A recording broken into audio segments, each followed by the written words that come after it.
But Chris Eubank got it wrong. You made too many mistakes. You made the mistakes. Roy didn't make the mistakes.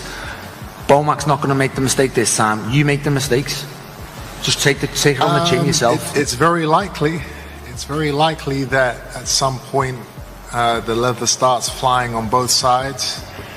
But we have a game plan. Liam Smith storms the Conor Benn versus Eubank Jr. press conference, turning the room upside down as he calls out Eubank Jr. directly, saying he is fighting the wrong man. Smith demands that Eubank face him instead, declaring himself the real challenge. Easier fight, why? That doesn't make sense. And that's what I was just trying to justify to people before people laugh and saying, don't kiss ass the way they do with that stupid jacket he's got on. Like, think about what he's actually saying. I'm an easier fight than Conor. But your team put a rematch clause in. Eubank Jr. makes it clear he has no interest in Liam Smith, and his focus is locked on Conor Benn. His tone shows certainty as he insists his team knows exactly what they're doing. Every word reflects confidence and a plan already in motion. Strategy. I'm not going to give it away. I'm not going to say how I'm going to approach the fight. But I'm comfortable. I'm confident in what we are going to do to combat. The reporter informs Liam Smith about Eubank Jr.'s statement, revealing that Eubank believes he is smarter and more adaptable than his rivals. It is a subtle jab meant to show superiority, suggesting that he learns faster, adjusts better, and stands above fighters like Smith and Conor Benn. There about the changes, but a quote that I picked out that you said the biggest difference between you and your opponent is that you're still able to retain information. Conor Benn sounds obsessed with the moment, replaying the fight in his mind like a man possessed by purpose. His words reveal pure hunger, the mindset of a fighter who sacrifices everything for one night of redemption. Benn isn't just preparing physically, he is living the fight mentally, visualizing victory with every rep, every round, every breath in training. You know, I live for this. I've had the fight over 100 times in my head. You know, for me, it's just focusing on the training, you know, removing myself from my comfort zones, my familiarities, my family, and, you know, fully dialing in. You know, I'm not going to allow myself to Chris and go back and forth and, you know, all that PR's done. I'm excited to get in there and put my hands on him Saturday night. This exchange captures the raw tension between Conor Benn and Eubank Jr., two fighters refusing to give an inch. The tone is sharp, emotions boiling over as pride takes center stage. Benn's words carry defiance, a refusal to be disrespected or doubted. In moments like these, you feel the rivalry becoming personal, with each fighter fighting not just for victory, but for ego and identity in front of the boxing world. Oh, you know, I'm not going to prepare for this. That's what you keep coming out of. I don't need you to make up excuses for me if you think I'm going to lose. No excuses. Dave Coldwell breaks down the chaos with calm precision, explaining how playful energy turned into something dangerous. He recognizes the tension boiling beneath the surface, where mind games crossed the line into hostility. The press conference was supposed to sell the fight, but when Eubank Jr. got shoved, it became real. The respect evaporated, replaced by pride and emotion, setting the stage for an intense personal showdown. I'm not surprised. Does that cross the line, do you think? Yeah, it does. Listen, the presser was good. It was a great presser, back and forth, poking each other, but not too far. But once you get physical and you touch a man's face. Conor Benn's tone here cuts deep, almost mocking in its delivery. He questions his opponent's hunger and purpose, implying that Eubank Jr.'s focus may have drifted away from the grind of a true fighter. It is a psychological jab meant to unsettle, to plant doubt. Benn's confidence oozes through every word, showing a man who believes his opponent no longer lives for the fight the same way he does. Not landed historically bad. So I wonder, when you're sitting there watching that after the war that you just had 6 days prior, what is going through your mind as you're watching those fights in Times Square? And I'm a little bit confused. Like, do you want to be a fighter? Eddie Hearn's insight adds a layer of reality to the drama. He acknowledges Conor Benn's hunger for revenge, but reminds everyone that the move to 160 pounds comes with risk. It is not just about pride, but about physical limits. Benn's ambition is admirable, but the weight and power of Eubank Jr. could make all the difference. Hearn sounds cautious, aware that one wrong move could turn the dream of redemption into disaster. We got to have a think about it. You know, Conor's saying, I want revenge, I want this, and it's the biggest fight. I mean, it's massive. But you don't want too many fights like that, and we're giving away advantage. up here at 160. Eubank Jr. delivers his words with conviction and pride, a fighter reminding everyone of his legacy and discipline. His calm tone hides deep confidence built over years of sacrifice. He positions himself as the clean, dedicated professional who has earned every step. There is an undertone of warning in his voice, a message to Ben that experience and integrity will outlast youthful aggression when the lights come on. I know what's coming. I prepared my whole life for these moments. I've put the time in. I've dedicated decades to this sport, and I've done it all without cheating, without cutting any. Johnny Nelson believes Conor Benn has improved mentally and physically since their first meeting, and this version of Ben could be more dangerous than ever. His words carry a sense of confidence in Ben's growth, suggesting that the experience from the first fight has made him smarter and sharper. He also hints that Eubank Jr. might not have much more to give, that the best version of him may already be behind us. Nelson's assessment paints a picture of momentum shifting in Ben's favor as the rematch approaches. I mean, do you think Conor Benn will be better in the second fight? Yes. Does that mean that you think that by him being better and there's no more left from Chris Eubank, that Conor Benn's able to bridge the gap, Yes. get an outcome in his second fight? Without a doubt. You do? He couldn't have done any more. If he could have knocked out Conor in that fight, he would have done. Yeah. He just couldn't get rid of him. And Conor stuck it. So regardless of him being surprised that Conor stuck it out a lot more, Carl Froch's tone is heavy with warning and experience as he questions whether Conor Benn truly understands the risk that comes with facing Eubank Jr. again. Froch knows the danger of stepping into a fight that may take more than it gives back. His words imply that no amount of money or hype can prepare a man for the reality of Eubank Jr.'s precision and toughness. It is a cold reminder from a veteran who has been in the fire himself, and it adds real weight to the narrative of risk versus reward. Then he's not able to replenish. I don't think he should have agreed to this £10 weight limit. So whatever he's getting paid, money-wise, it's not worth it, because when he steps through them ropes... Teddy Atlas breaks the fight down like a chess match, pointing out that size and range will play a major role. Eubank Jr.'s natural strength gives him the upper hand, while Ben must find a way to close the distance without being punished for it. Atlas respects Ben's courage, but highlights the physical disadvantages that could define the night. His analysis strips away the hype and focuses on the truth of boxing dynamics, where skill and bravery can sometimes be outweighed by size and timing. My preview of this fight is the same as it would have been for the fathers. How unusual is that? So you got Ben, the smaller man, and then there's a hydration clause. He was a welterweight that he fought a few fights at junior middleweight, but Eubank's been a middleweight and super middleweight most of his career. So he is the guy who's bigger. I see the fight as Ben having to get close without taking damage.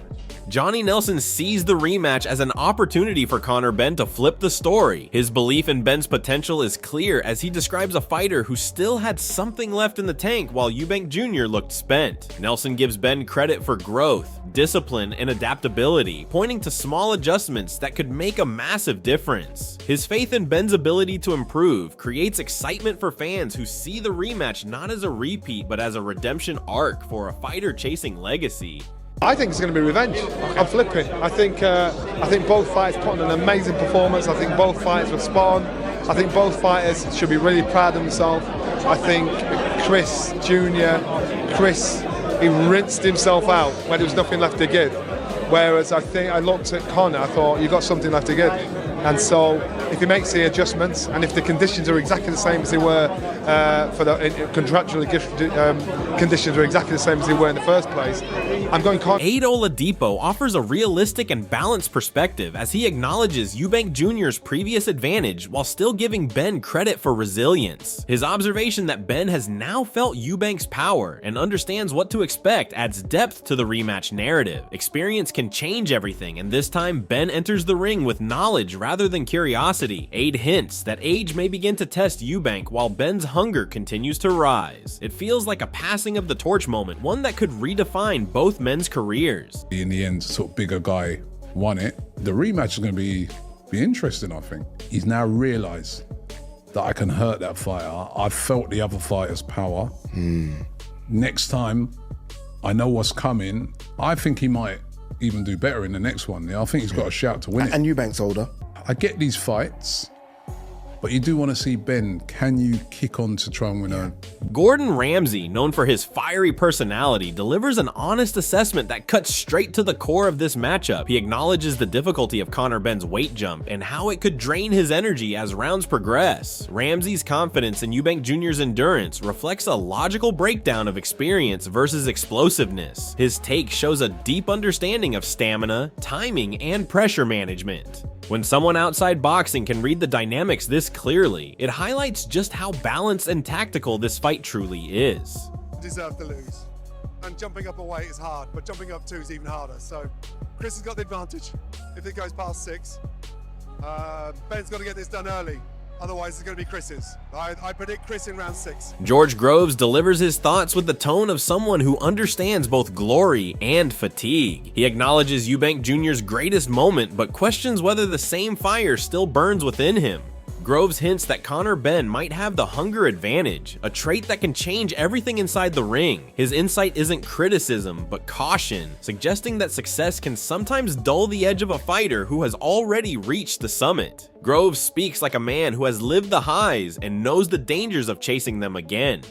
I think maybe Conor Benn beats him. I think if I was Eubank, my point was at the time, I was like, mate, like you have just climbed your Everest. You've just headlined a stadium, you've beat what is now a rival, spectacular fashion in terms of getting the win with your dad by your side and all the hooting and hollering that went on amongst it. You can't top that feeling. I don't begrudge you if you want to earn more money out of the sport, but be careful because you look way past his best. Conor Benn speaks with calm defiance and controlled frustration, making it clear that he isn't driven by hate, but by purpose. His words dismiss Eubank Jr.'s paranoia as unnecessary drama while keeping the focus on what really matters. Ben's relaxed tone shows confidence, almost a sense of superiority through composure. The humor in his statement reveals how little the noise around Eubank affects him. It's a glimpse into Ben's mindset, where he refuses to be emotionally dragged into psychological games before the real battle begins. Listen, I don't like Chris. I don't have to like him, but no one's out to hurt anybody here, and it's a shame that he lives in that world of paranoia where he genuinely believes that anybody's out to get him because nobody really is. And it's for his toenail. I couldn't care less about his toenail. I don't care. I mean, I'll cut some of mine off and give it to him if he wants. Carl Froch steps into the mentor role perfectly, offering advice built from experience in championship-level pressure. His guidance to stay calm, control energy, and choose moments wisely shows his respect for Ben's potential. Froch knows that the art of winning lies in patience and timing, not just aggression. His words echo the wisdom of a veteran, reminding a young lion that composure often beats chaos. This interaction captures the transfer of knowledge that defines great fighters across generations. I'd like to see you calm it down a little bit. Yeah. Just on the outside, just the movement, Yeah, just steady down. boring though, Carl. No. On the outside, man. You don't want to be chucking energy away and burning down the bar. Think of it. It's boring. No, it's not boring, because then you get in range and you make it exciting. Hamza Shiraz backs Conor Benn with conviction, predicting a statement finish within 6 rounds. His reasoning stems from physical logic, believing that Eubank's struggles with weight will resurface once more. Shiraz's confidence in Benn's explosive start and relentless pace adds credibility to the growing belief that youth and aggression could overcome experience. His prediction adds energy to the ongoing debate, showing that even among fighters, there's a split in faith between technique and ferocity. What's your prediction, Ben or Eubank? I've got Conor Benn to win inside 6 rounds. I feel like the weight will affect Eubank too much on how it affected him before as well. And it was a hard fight. It wasn't an easy fight. Conor Benn to win inside. Simon Jordan brings a completely different lens to the rivalry, focusing on the emotional undertones that many overlook. He talks about how the fight resonates with people on a personal level, evoking connections with fathers and family bonds. His reflection exposes the humanity behind the rivalry, stripping away the theatrics to show real sentiment beneath the showmanship. Jordan's analysis reminds viewers that boxing often mirrors life, where pride, legacy, and the need for approval shape the stories we remember long after the punches stop landing. One main thing that's not on the headlines of news is when you talk to people about their relationship with their parents, they link it a lot to that show, which I was surprised about. People like, I called my dad as soon as I left the arena. Chris Eubank said that, didn't he? Like he it said made that. people I've spoken to personally was like, I called my dad, I texted him straight But as away. a spectacle, Like, which was the big amazing. translation, wasn't it? Which people said it crossed over. I mean, there's only so many times he's going to tell Barry Hearn's son to shut up at a press conference, isn't there? There's only so many times we're going to be able to hear Chris Eubank. The build-up between Conor Benn and Chris Eubank Jr. has become one of the most emotionally charged stories in British boxing. From mind games and family legacies to expert opinions and heated press exchanges, every moment has added another layer of intensity. What makes this fight so special is not just the clash of styles, but the clash of mindsets. Eubank Jr. carries experience and endurance, while Conor Benn brings hunger and explosive power. Both fighters are determined to prove something deeper than victory, something that connects to pride, family, and redemption. As the date approaches, the energy surrounding this fight continues to grow, and the world waits to see who can handle the moment better. Let us know in the comments who you think will win this war, and make sure to like, share, and subscribe for more breakdowns from the boxing world.